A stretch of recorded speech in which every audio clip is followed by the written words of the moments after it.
It is time to avoid the work from home stocks. So wrote Sean Darby a week ago today in a note to clients. He's the Jefferies Chief Global Equities Strategist, and he is joining us from Hong Kong right now. Sean, thank you for being here. You talk about the achievement eventually of herd immunity because of the vaccination rollout. And if we assume that stocks are 6 to 9 month discounting mechanism, I assume that you think then that's around when we'll be achieving herd immunity, and that's why we should maybe avoid those work from home stocks right now? Well, they've been fantastic performers, and I think no one could have imagined just how far they've been able to move, even during what has been one of the worst economic contractions. The reality is that earnings are always a relative game for the equity markets, and as you start to gain herd immunity, go through that 30% threshold towards the sort of critical 70, 80% levels, the banks in particular will start to see their provisioning levels peaking and impairment charges peaking. And for them, which have been perhaps the most sensitive to the coronavirus, they will start to be able to discount a much better environment for earnings. So in reality, it's about one really big sector, which is the banks, and also to some extent commercial real estate coming refranchised as the worst ravages of the coronavirus begin to peter out. So it's a game of relative performance here. And I think the work from home stocks, whilst still having very good attributes in many cases of their balance sheet, that relative ability to grow earnings is going to become much more difficult.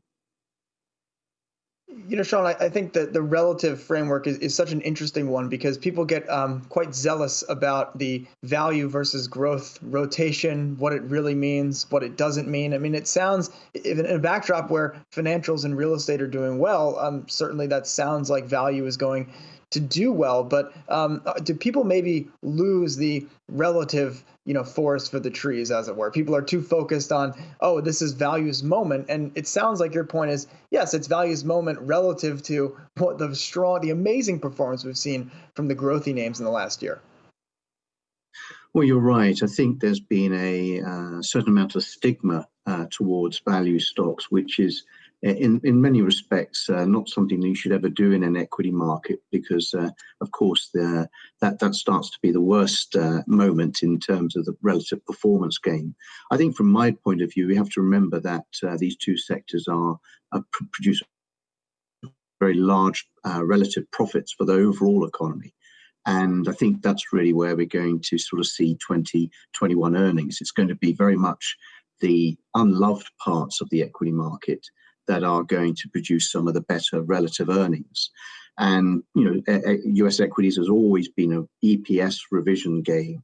And sometime towards the second half of this year, that's going to be very much the moment for the banks and real estate. One other thing, just of course, about the banks is that they are the perfect inflation hedge. There's nothing more, no other sector really outside of commodities that tends to do well when the price level in the economy is rising. So again, it's very much a anti-bond trade, and I think that's going to have its place in people's portfolios in terms of a hedge against higher inflation expectations as we go into the end of 21 and into 22 as the recovery gains steam. Sean, you write at length this morning about a, quote, corporate spending binge. For those who are not following this as closely as others, how much cash exactly is on the balance sheets of corporate America, and how do you see them spending that cash as the year progresses? That's a very good point. I think the markets, quite rightly in a sense, have been very distracted by the stimulus package that's going to be forthcoming from the new Democrat Party.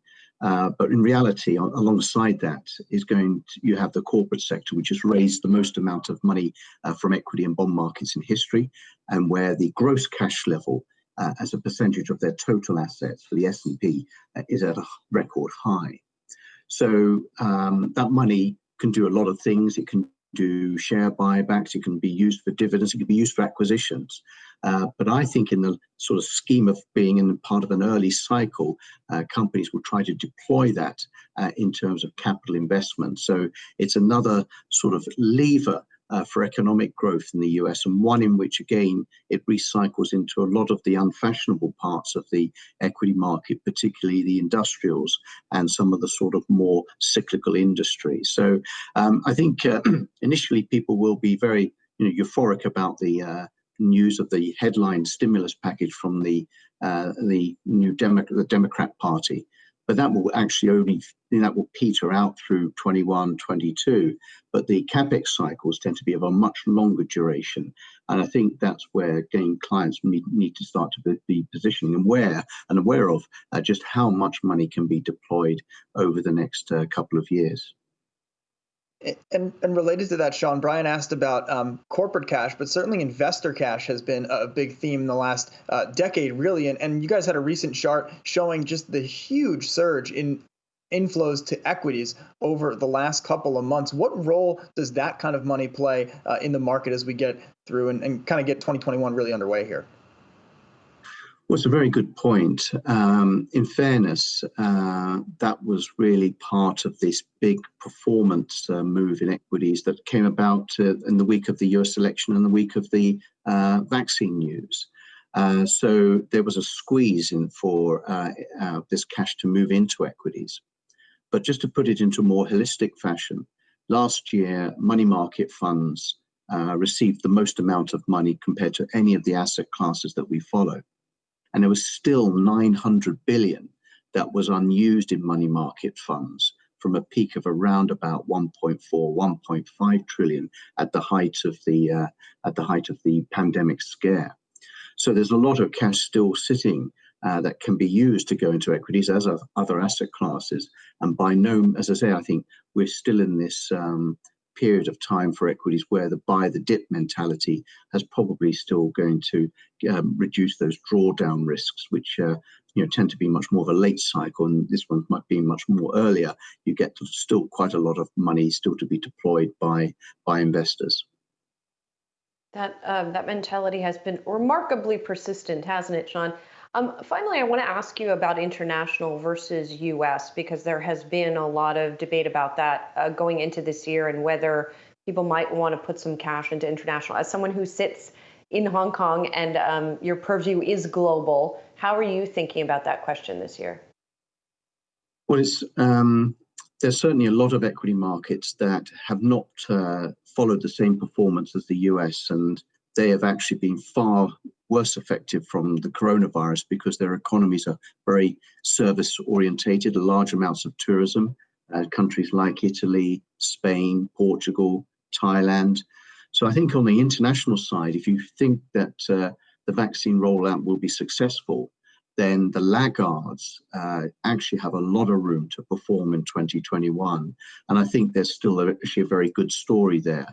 So yes, the US is going to do well, but you could have a group of the laggards that are very dependent on tourism and services actually performing very well as well in 2021. Interesting. That thinking goes for sectors and for countries as well, it seems. John Darby, Jefferies Chief Global Equity Strategist, thank you so much for your time today. Appreciate it.